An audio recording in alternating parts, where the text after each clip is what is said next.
All right, everybody, welcome back to Elevate Your Grind, brought to you by the Cannabis Lab. I am your host, Todd Rosales, and it is so good to be back here in the home office, in the home studio. We had some fun over at the 6th Annual Cannabis Lab Conference and Expo. I guess now that I don't have it written down, that's a tongue twister. But thank you for everybody who came. It was a little bit of a hurricane party. We had a tropical storm, but hey, when does that not happen in Miami? It was a great time. If you missed it, you definitely need to come next year. Ricky Williams keynoted it. Obviously, I'm very partial to that. We had some amazing panels. We had our CEO panel with Gary Santo and Brady Cobb and Robert Beasley. We had an amazing VIP CEO dinner that yours truly got to crash. And big shout out to everybody who helped with that. Aisha Alves, Doug Kulig, the rest of the leadership team. Rob Friedman, who runs C-Lab, always does a great job. DeRay Ross and her team really helped and stepped up and joined. The girls at Kind of Curious, Diana San Miguel, everybody. And if I haven't mentioned you by name, I'm very sorry because I was not prepared to actually thank everybody for this. But you guys did a great event, and I thank you for that. But the show must go on. We have new events coming up. We have new things to do. And of course, we have new podcasts for you. Today's episode is going to be a really good one. Before I get to that, you're going to want to join us next month on July 21st. We don't have an in-person venue for it yet, but this is going to be our next panel on consumption lounges. We have an amazing panel for you. It is actually put together already. We have Christopher Laporte out of Nevada. We have Maha Hawk from GTI. And we have one more, and I got everybody on this panel. And I can't believe I'm blanking on it right now. Sorry. We have Jay Handel, who is the owner and partner in The Wood with Woody Harrelson. So obviously the man is a pseudo celebrity. So that's the one you always forget, right? So that's going to be an amazing panel. It is going to be moderated by our very own Amanda Barton from Mr. Cannabis Law. So check that out. That's going to be July 21st at 6 p.m. Eastern, 3 p.m. Pacific online. And then we'll have an in-person event with that probably down in the Fort Lauderdale area. And you can check that out at joinclab.com. All right. My guest today is, I'm very happy about this because, part of the reason I started the show was to be able to reach out to people in the cannabis industry and really, truly learn from them. I mean, that's what we've done at conferences across this industry. And you always have these amazing conversations, and Elevate Your Grind was always meant to be to take those conversations and put them on the internet. So today, I really get to pick this person's brain because they're much further in their brand journey than we are at Heisman. And it's a journey that we're going along as well too. And I won't say that they're at the end of their journey. By no means is it the end, but they've certainly reached an incredible milestone. So here to talk about the journey, we'll call it the stop off. We won't call it the destination. Please welcome the co-founder and CEO of Jetty Extracts, Ron Gershoni. Ron, thank you for joining me. Todd, great to be here. Thanks for having me on.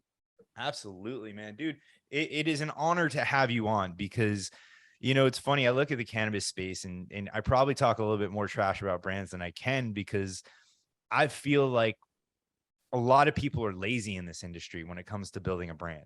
And I feel like a lot of people just say hey, we grow really good weed, or we've always grown good weed, or we used to sell it illegally. And not a lot of people focus on the brand and why that brand would mean something to you. There are very few people doing it now. There were even less doing it when you guys founded Jetty. So, coming into this industry in 2013, you know what? Let's not start there. Let's do this like the movies, right? You guys recently got to a place where Canopy wants to acquire your company. Upon federal legalization, it'll be a full acquisition, but for now it's a partial acquisition. That's got to feel incredible because of the journey that you guys have gone on. I want to start back and hear that journey, but let's start with how you feel now, right? We're here today, and I know I kind of alluded to that and switched gears, but we're here today, and you realize that something that you started in 2013 in San Diego, somebody has put a value on, and it's a very impressive value. How does it feel that you started something from nothing and now it's worth a lot of money? Yeah, I mean, so many thoughts and feelings and emotions going through my head over the last 3 weeks since we got to the finish line on this deal with Canopy, which we worked on for probably about 6 months to get just there on the deal. But yeah, it's been an incredible journey. As you mentioned, we started Jetty in 2013. It was about as mom and pop as you could as you could imagine or draw up. It was in the gray market days. With my co-founders, we didn't have a single document signed between us for over 2 years from the time we started the business.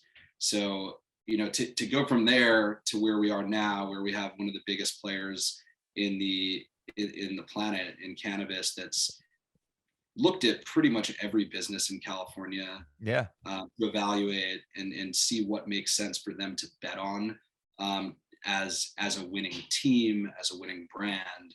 The fact that they've chosen Jetty and that we were able to get there with them, I mean, it feels amazing.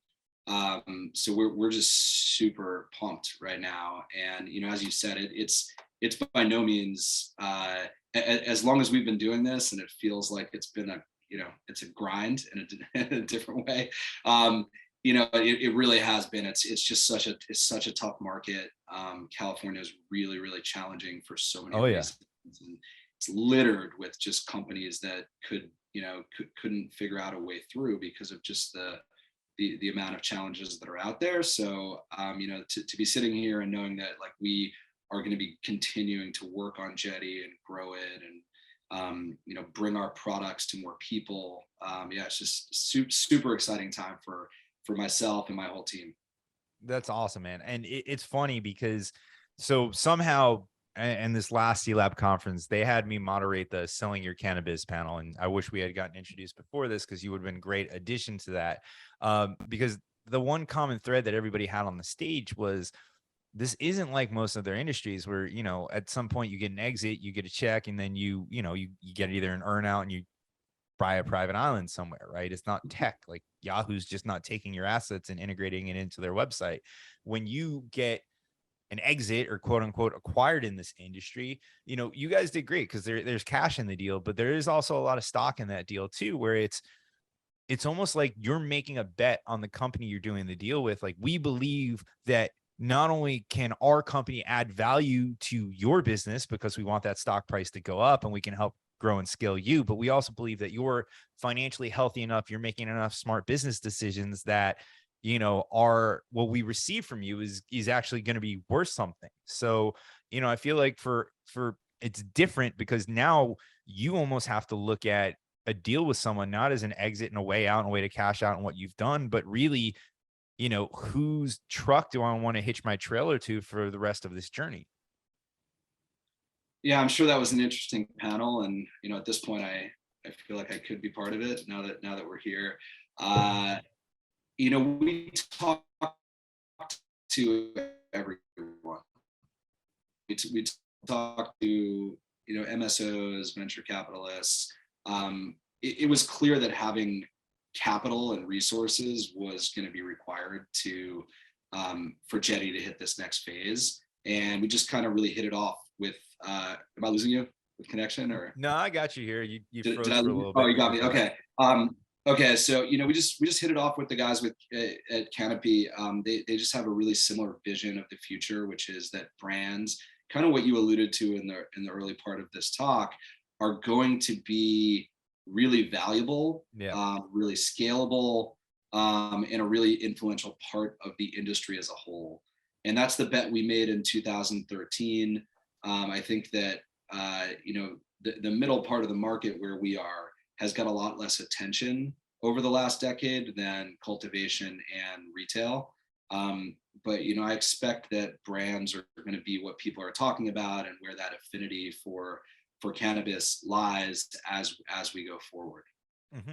So I can talk to you about brands forever because I fully agree with that. I think, VCs, at least, I haven't really seen a ton of allocation that way, but, every panel they're on, every conference they go to, they talk about brands being the future of this industry. There's just so many of them. And I built this thesis in my original days with Spring Big where, we had so many brands that were advertising with us that would send out the same shit over and over again. And when I say the same shit, not one brand was sending out the same image over and over again. Everybody was sending the same thing out. They were sending pictures of nugs or their packaging, their pre-rolls. Like, I hate to tell you, Mr. Pre-roll company, but a pre-roll looks like a fucking pre-roll. It looks like a pre-roll. Like, it, unless you have a different branded crutch or a special paper, it still looks all the same. And I remember when the regulations changed around texting, everyone freaked the fuck out because they couldn't send pictures of nugs anymore. They couldn't send pictures of their vape carts. And in my head, I go, you don't understand. This should be, if you're a good brand, this is where you would excel. Like, yeah, if you have a really nice looking nug, it might move product, but so do they, and so do they, and so do they. But if you have these lifestyle images or these quick videos or anything where it's like, you're going to buy our product and you're going to do X or Y or Z, or this is who you're going to enjoy it, or this is how you're going to enjoy it, or this is why you're going to enjoy it, or this is the competitive advantage we have. And if you can do that without actually showing your product, then by all means, you've won. And that's how you're going to be successful using our platform and just advertising in general. There weren't that many people who can figure it out. Now, to rewind to the fun stuff and the stuff I like talking about, you guys started to figure this out back in 2013, well before everybody else did. So, how did you guys have that thesis back when just having good weed really could have made you a big brand? I think that having good weed could have made you a big brand, but wouldn't necessarily be a long-term recipe for success. And we saw a lot of that because there's a lot of good weed in California. Yeah. And, I always, prior to Jetty, I came from the health food market, and my dad owned a deodorant business for decades. And I was in and out of health food stores since I was a little kid. And remember in those, in the 80s, you would walk into these stores and there was no branding. You'd be reaching in to pick out your own nuts and seeds and coffee, and you still see some of that. But what we've seen over the last 30 years is that there's just been a lot of movement towards more standardization, more branding on shelves, and that's how consumers really shop. And that was what we recognized in those early days with Jetty. And I think we were fortunate that we got in 2013, because we were able to make so many mistakes, and we made every mistake you could imagine. But we were in early enough where we were able to kind of get through those and kind of pivot and just keep fighting and moving forward. But we always believed that product is number one. Product is king. We've always focused on having a high quality product, on really innovating on the product side. But that you have to have something on a shelf that looks like what people want to buy. And, we all are cannabis consumers, have been for many years. And, it was a very simple lens. It was, is this something I would pay to buy off a shelf? And is it something I would enjoy consuming? And that was sort of how we built our first product. And it's kind of still, we have a lot more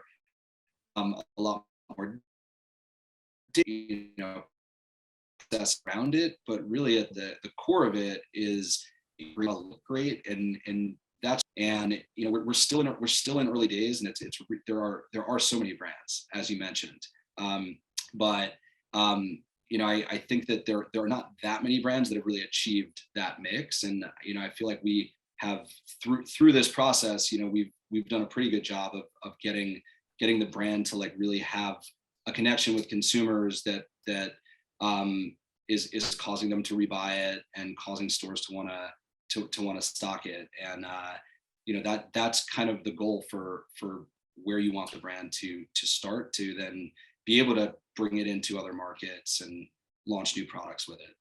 That's really cool. I mean, I've discovered your products, I want to say San Diego around 2018, 2019. Starting in 2013 with vapes, I can tell you, I didn't even know what a disposable cannabis cartridge or vape was with the oil in it until 2016, 2017. I didn't even know they existed. I remember, I can tell you a specific story. And my wife, I don't know if I've ever told this one on air, but I had my brother-in-law, my sister-in-law coming to stay with us for like 6 or 8 weeks because their house was just being finished built, and they had sold their house, and they didn't know that I smoked weed, and I've still never formally told them, but they could be watching this. We're friends on Facebook and LinkedIn and everywhere else where this is aired, so I'm sure they figured it out by now. But long story short, I was looking for a way to smoke inside the house because that's what I did at the time, because I was the degenerate and I was a single guy who had his girlfriend living with him and then who eventually became his wife. And I had that kind of power where I'd smoke a bowl inside the house. So I was trying to figure out how to do that. And I bought like a PAX 3 and I bought like a bunch of these vaporizers. And no matter what, when you hit it, it still smelled like weed until, a friend of mine walked in with, one of these with a pen and was like, try this. And you take a hit of it. And, it was a really good one. It smelled like weed for a split second, but it was gone. And, there was no smell. There was no lingering smoke. I'm a joint guy. I love joints. I have to pry that on my cold, dead hand before I figure out another form factor. But this thing had blown my mind. And I remember, how the fuck do I get this? I live in South Florida. Cannabis wasn't 100% legal at the time. And was my guy gonna have it? Like he just sells weed. Like he doesn't have a manufacturing facility. So like, I'm curious to ask you, you had the wherewithal in 2013 to build an entire business around this. How long has this form factor and technology been around, at least in California, that people were able to consume with this very convenient, very portable, very discreet methodology? Because I feel like I was way late to the game. The first time personally I ever tried a vape or saw one was 2013. Okay. And the words you just used are the words I use. It blew my mind. It was just, this is so easy to use. It's so convenient. And the experience actually kind of sucks. Like, it doesn't taste that good. Yeah. It doesn't look like something I would buy, but like, man, there's something here. And that was where that kind of light bulb went off. And everyone in California knows someone who's in the weed business. Like, it's just, there's so many people up and down the state that have some involvement, and this is for years. And I had some friends that, one of them owned a dispensary, one owned a grow, and I just started kind of asking them, what's up, and they told me this is taking up space now on shelves, concentrates, vape. And they were just like, we can make these if we buy this super critical CO2 machine. And that was our business plan.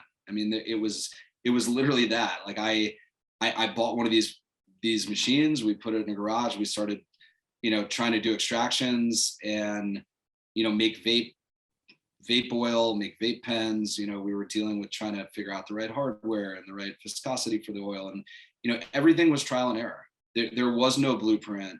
Our early products, we had tons of problems with leaking and, just clogging, and, the consistency wasn't there. And, it was just kind of a labor of love of just kind of, how do we make this better? How do we get this to be something we feel good about putting on shelves and having people buy? And, it blows everyone's mind the first time they try one, because of just those things that hit me in those early days. But now it actually tastes really good, and the high is really good.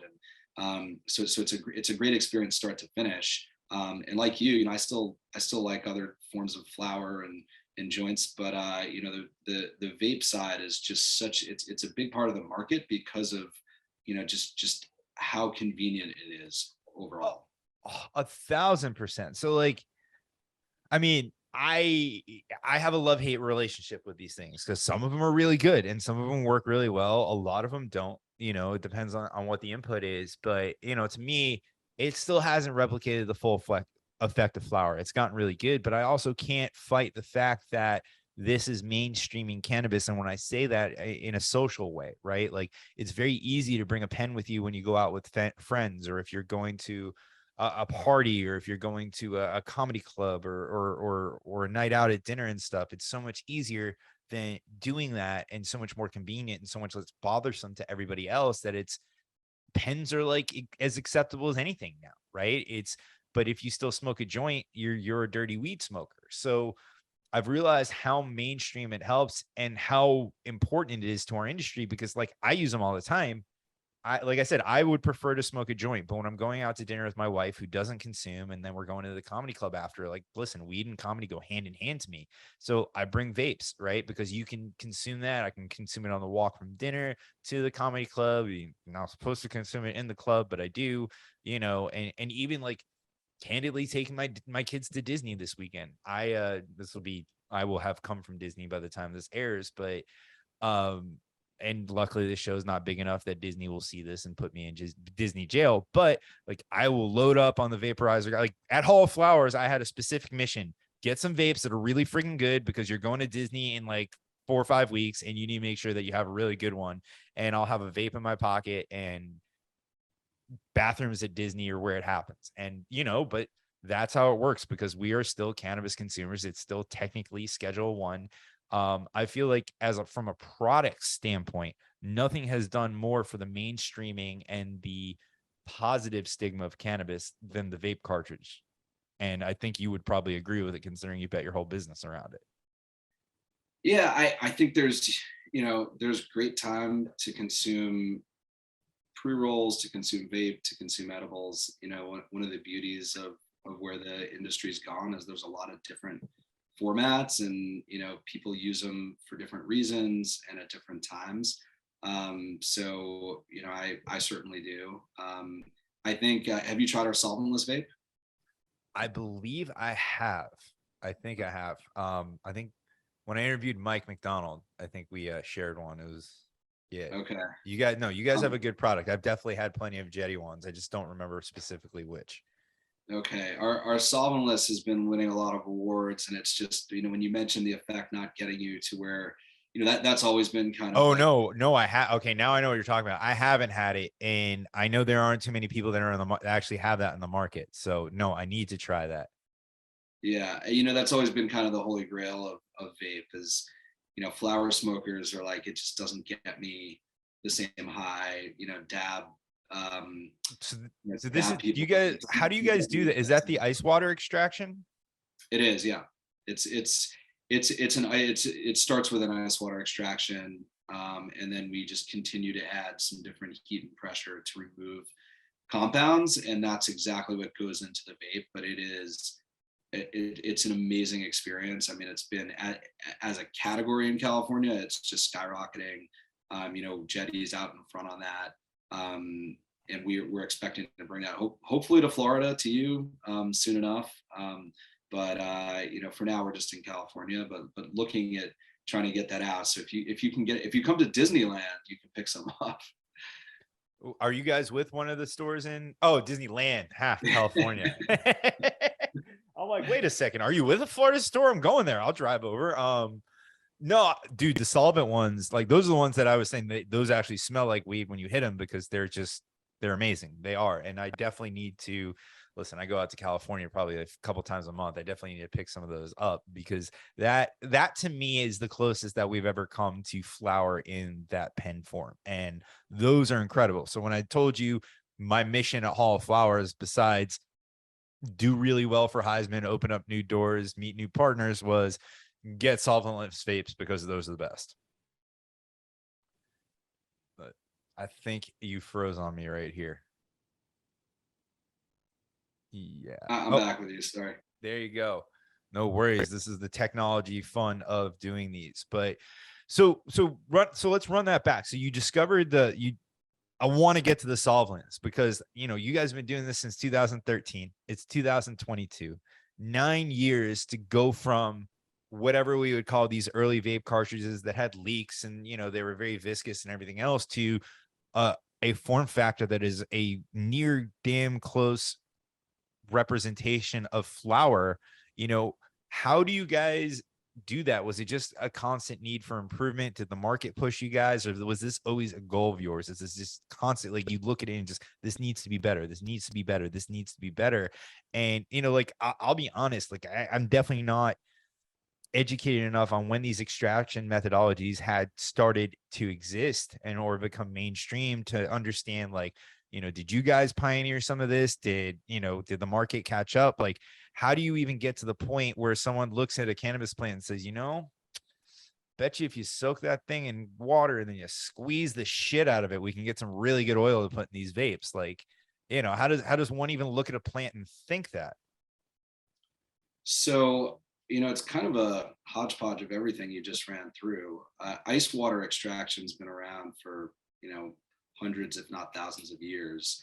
And really what's beautiful about it is that there are no chemicals involved. It's a mechanical separation. In the early days, we used CO2, which is a solvent. We then moved to ethanol and hydrocarbon. And what we saw a few years ago was that live resin became very big in the market, and that's made using a hydrocarbon extraction process. And we've always been kind of looking for what's next, and we've always strived to have the best product and to try to be first with kind of new tech and understanding of it. Rosin, which is essentially pressing the shit out of the hash, which you mentioned. That's been around. We've been experimenting with it since 2016. And we always felt like if we could get this consistency right from a rosin into a pen, that would be an amazing experience, because that is the cleanest, purest form of expressing what's in the plant. It has never touched any chemicals. And we made a really big effort starting in 2019 to figure out the right format, the right process to get there. And it took us about, we've been working on this for 3 years now. We launched just about a year ago. We launched our 1 gram size in September, and it's just started taking off. And it's just, you look at any industry, and consumers want products that are cleaner, that the processing is cleaner, the finished product's cleaner, and you cannot get cleaner than a solventless extraction. So I do think the experience is great, but also the product itself, given how clean it is, it's what people want. And it's really going to be something you're seeing a lot more in California, and then in Florida and other markets as well. I couldn't agree with you more in that sense, because that was an argument I would make a lot when we would talk about cannabis products and people talking about vape cartridges and preferring them over flower. And in my head, I'm like, how could you say that when, now I remember the argument, because I was trying to figure out, I'm like, I know I've talked about this before. In medical markets, they will allow vape cartridges, and not the good ones, distillate vape cartridges, well before they allow combustible flower. And in my head, they say it's cleaner or whatever it is from a regulatory standpoint, but I'm like, wait a second. How can you say that taking a plant and adding a bunch of shit to it and then putting it into a cartridge and everything else is more pure than literally rolling it in another plant, like a hemp paper or rice paper or something else, and just smoking it that way? Until we got to this technology, like, there were additives, there were solvents and everything else. It wasn't as clean. And I never understood that. Now, if they were to start with this from a medicinal standpoint, it makes sense. So that I never understood why the vape was considered better in these medical markets than actually combusting flower. Today, with the process that you're describing, it certainly does make sense. I would say that most medical markets do require a pretty high level of testing to show that there's no residual solvent.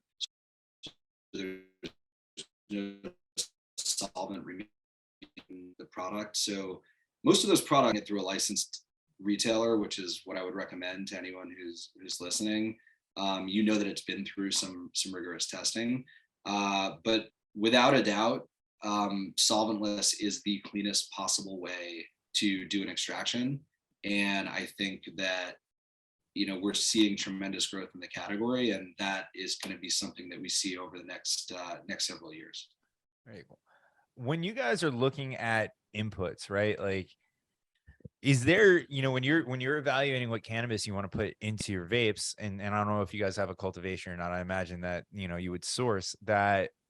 Is it a different process or a different type of cannabis that you look to put in it? Like, from what I understand, and again, I'm still picking all this up. Like, I understand that actually sun-grown or organic living soil actually tends to do better in vape cartridges because it's more flavorful and the terpenes will come through more. And again, I don't know if I'm correct or not, but, do you guys have certain qualities in the cannabis that you're looking for when you are going to put it into a vape cartridge? And then also, do you guys tend to rotate what's going into your cartridges? Do you have some mainstay strains? Like, how do you guys kind of select?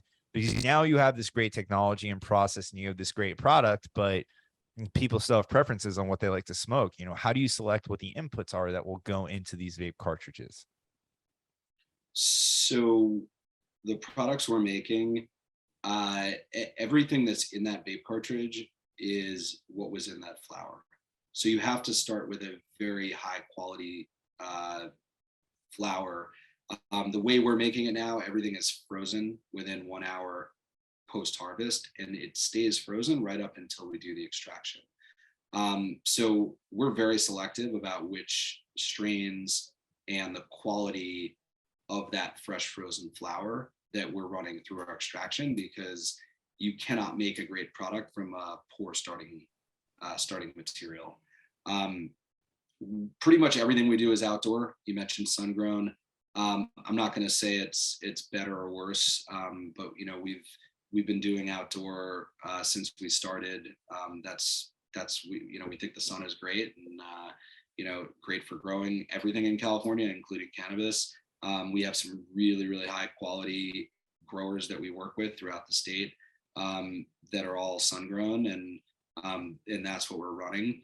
With solventless technology, it does not work well with all strains. So there is a limited universe of starting strains that we can run that will actually yield well for solventless. But that is growing, and we have a very large library of strains that we've evaluated to see which ones would yield well. I think if you want more of a broad range of flavors, looking for a live resin is probably going to get you there. There's a lot more available in that format. But I expect that the solventless tech is going to improve, and there's going to be more and more flavors in solventless that you see getting the market in the near future. I think looking at your website, you guys have a pretty large selection of solventless cartridges. One of the biggest I've definitely seen, which is really impressive. I've kind of been shopping on your website for the past 5, 10, 15 minutes, just because I like cannabis and I like to see what people sell. I want to go back. You had talked about, when you get with the company, that you guys are all cannabis users and enthusiasts. You were in, health food and health food stores prior to this. How important was cannabis? Was it part of your life growing up? Did you discover it at some point? And was there always a goal? And I feel like it's more realistic in California than the rest of the country to be in the cannabis industry. Was this a place that you always wanted to end up, or was it just right place at the right time, or an opportunity came across your plate? Great question. This was definitely not where I expected to be. It just kind of, I lived in, I grew up in the East Coast. All the weed we smoked was from California, and there was always that sort of connection that great weed comes from California.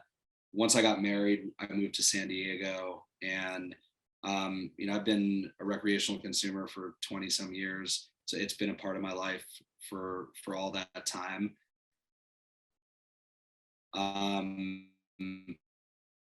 My cannabis station, which opened my eyes to a whole other side of this industry. And that was when I just started understanding the industry a little bit, and sort of just kind of gave it a shot. Like I said, without a super dialed business plan or strategy, we just decided we were going to try to make some different concentrates and vape carts, and that was it. And it just was the most fun I'd ever had. At that time, everything was based on trust, like I mentioned earlier. But it was super interesting going around to different farms and seeing how the dispensary sales worked, and just kind of starting to build a team and build a brand. And I just kind of fell in love with it. And it's just I'm very fortunate. I think we're all, we get to sell weed for a living. It's like it's something I couldn't have imagined 20 years ago. It didn't seem like it could be real. And I lucked out. My partners are still with me here running the business. Through this transaction, we still control the business. We now have resources to grow the business, but we're leading the company. We're leading strategy, product. So it just kind of happened. It happened quickly, but I think that what I've seen even since the early days is that this industry attracts a certain type of open-minded person, and what we've always strived to do is have a lot of fun and enjoy the plant. I think that the best focus group we have is our staff. They love trying our products. They love trying other products. And it's just been it's been a really crazy ride, but yeah, I think it's, I wouldn't say it was something I would have anticipated much earlier than I got started. Yeah, man. I couldn't agree with you more in that sense. Like, I have a friend who asked me, how's it going? And I told him, I go, listen, man, the blocking and tackling is the same, but the medium is exponentially more fun. And I remember, we were just at MGN Pact in New York a couple of weeks ago. It's all blending together now. And I remember the last time I had been in New York for a previous company in software, I didn't really see the outside of my hotel room. I was going for a software certification that was surprised on me. And I remember, I had a couple big presentations to clients. I was in software sales. And I remember like I would go up there and I would spend most of the time in my room just prepping slides and like going over presentations and like making sure my demo worked and like setting up computers and shit. And like this time, we met with some people and they're like, hey, you want to burn one? And we would sit and we'd talk and we'd smoke and we would figure things out. And everybody was super cool. And like, I did more business just standing outside bullshitting with people than I did preparing any slides or going over scripts or software demos. And I remember thinking to myself, like, we were bitching because we had just been at Hall of Flowers and then we got home for a week and then we had to go to Boston and then we took the train down to New York. And I'm like complaining about this. And I'm like, any other job I would have with my skill set, I'd be doing this, but there'd be so much more. Like my job is to fly around the country and find out who has weed good enough that I want to put my bags and partner with. Like that is, if you would have told 23-year-old Todd that your job is going to go around and smoke people's weed and see which ones you like, I'd be like, cool, sign me up. I'll do it for free. Like, it's crazy what we get to do for a living, but it is still business and the blocking and tackling is still there. So I couldn't agree with you more that we work in the best industry. We have people that are passionate about what they do, whether they came from the cannabis side of things or whether there are people who are big cannabis supporters and cannabis enthusiasts and they stayed in the closet because they were scared of losing what they have and weren't brave enough to be out there, but are now willing to take the skill sets that they have and combine it with everybody else and build a better community together. So, I couldn't agree with everything you said more. And you guys are much further in the journey and I'm excited to get there. But, we do have an amazing industry here and an amazingly fun job. So, you guys, I got to ask you, you have all the success, you build the team, I'm sure you have your management team that you guys are really close and friendly with over the last 9 years. When it comes to something like this, which is in the best interest of the company, because we all know how lucrative cannabis businesses can be from a profitability standpoint, we all need to get to a place where capital is needed to scale because you need to scale faster than bootstrapping it would do it for you. And that's when events like these occur. How do you communicate that internally to let people know, hey, man, this is all the same. We're just getting a bunch more money. And I'm obviously going to be very crude about this, but we're just getting more financial resources to be able to impact the world the way that we want to with our company. And they're a great partner for us to do that. How do you communicate that internally to make sure people still believe in the dream? I think I'll have you come communicate it since you did such a good job. But I mean, that's it. It's, when you mention how lucrative cannabis businesses can be, like most cannabis businesses don't make much money. It's a very high cost, high regulatory, high taxation environment. So there aren't many businesses that are generating lots of free cash flow, especially in California. And we do pretty well, but we knew that to scale, we needed a bigger partner and we needed some capital. What we've seen, first of all, even to an earlier point, like everyone loves weed, which is something you learn when you get into this industry.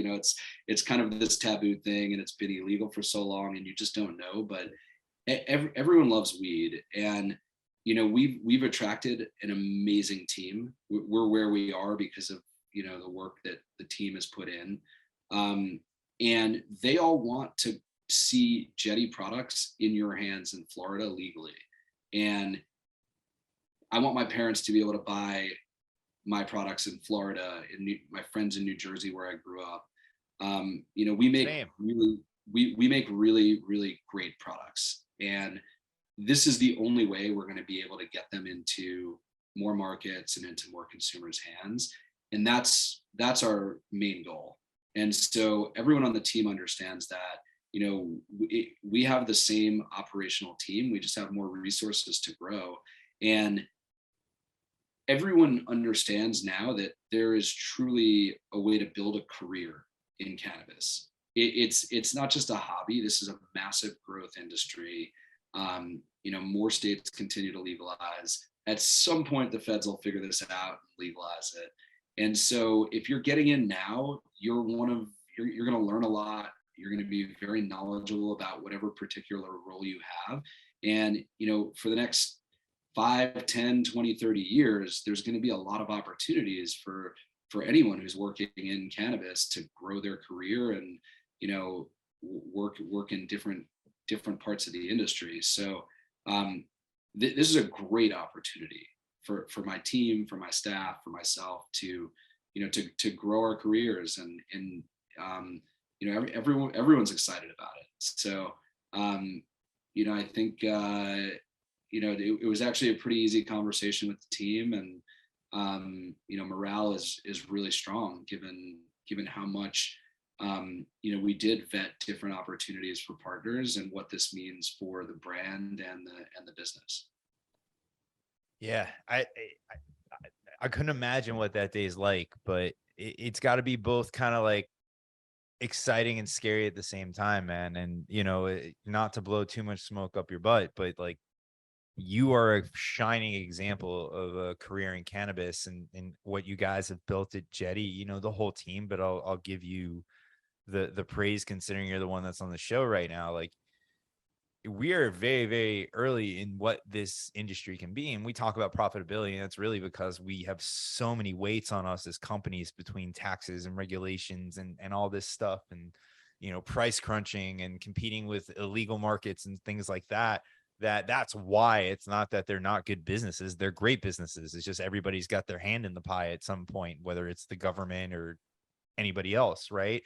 But where I was going with this is I think what you've done at Jetty and having this milestone for you is, I think you and the rest of your team will be used as a case study for future cannabis generations on how it started and how you can come into this industry and build something from scratch and make a difference. And, you guys were a pioneer in that. And, it's really exciting to see that.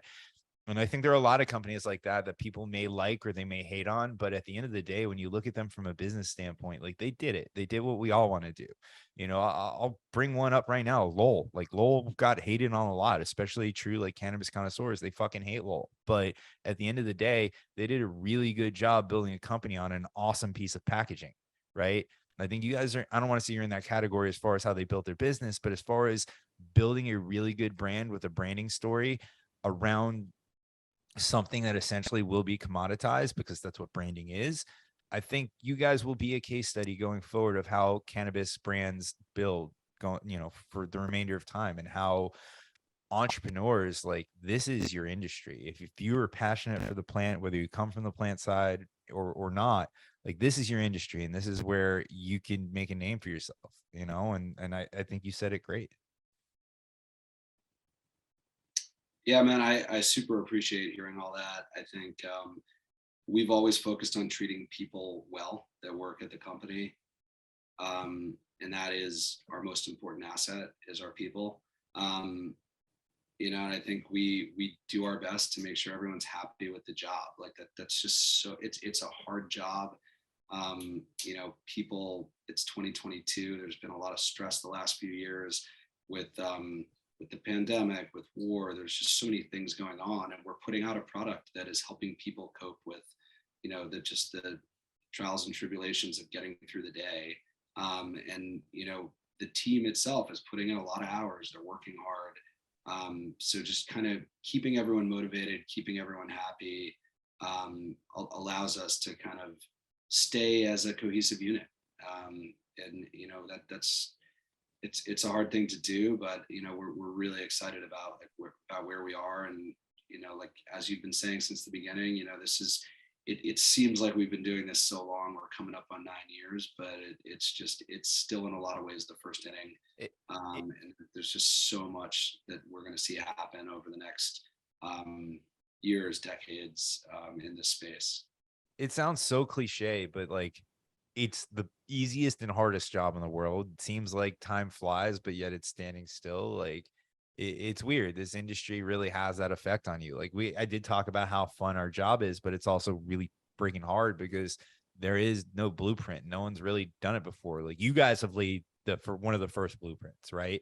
And people are going to try to follow that path, and then there are other blueprints, but there aren't too many out there. Like they're just now being shown, like, hey, this is what we did because we did a deal and we have to tell you now, right? Like, so there aren't that many blueprints to follow. Everybody is short staffed because of the regulations and all that, and just, you know, from a monetary standpoint, everybody's a startup and everyone's trying to figure it out together. So like it's the greatest, it's scariest, it's so many different things, but it is the most fun industry I think that there is out there, and you guys did a great job helping pioneer that, especially in California. So I think, man, that there's so much stuff that I wanted to talk to you about just because of what Jetty has done and what you've done. But I've already kept you for most of the full hour that we've had, so we're gonna have to wrap this up. This happens a lot. I have a full page of questions I don't even get to, but your products are amazing. I think your story's great. Congratulations on the deal. I think it's going to be incredible.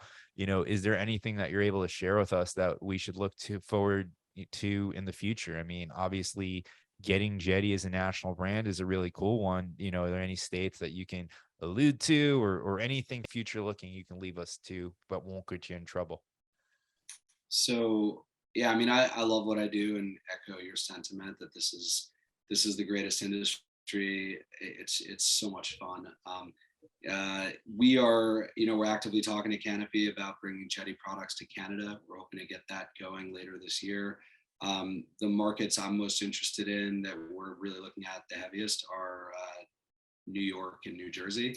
And there's a number of reasons why, but you know, we have to stay focused, and California is where, you know, where the main focus is, and we will be entering other markets as we find the right sort of structure and partnership and feel like we can actually make the products, you know, the way that Jetty does. Yeah. So that's where we're looking right now. I truly believe and you know, someone will either go back on these videos and say I was an idiot or that was 100% right. New York will be the #1 cannabis market in the world in the near future, in my opinion. I love Number two, California. California will be number one. What's that? California will be number one. I think New York will be number two. I think the best weed will always and still come out of California. I think as far as people buying it and purchasing it sales wise, now this obviously will have to, you know, I think once we get towards federal where we can do interstate commerce and stuff. But I think New York, my opinion, I think New York will be the #1 market. I could be wrong. California is clearly by far the #1, but I think New York is going to come up there. I'm not saying they're going to have the best weed by any stretch of the imagination, but I think more people will buy it there. So we'll see. Could be right.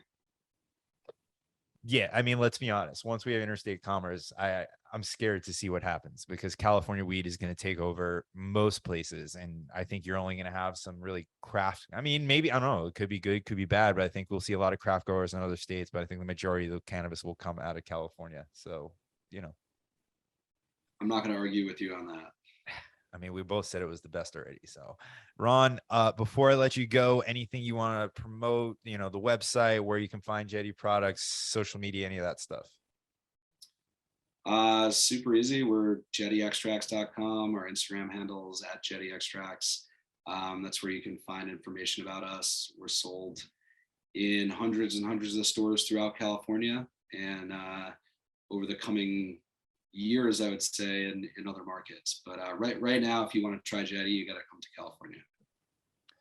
Absolutely, folks. I literally, I've been on their website since like halfway through this conversation. And if you are a vape cartridge fan, if you want vape cartridges, definitely check out the Jetty products. It's one of the largest vape menus that I've ever seen, and variety is there. Just because it's a vape cartridge doesn't mean you can't find your favorite thing. So check them out and continue to check us out. Ron, thank you so much for joining us.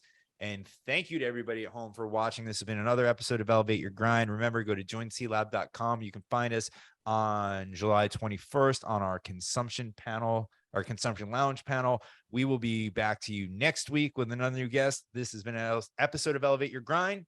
See you next week.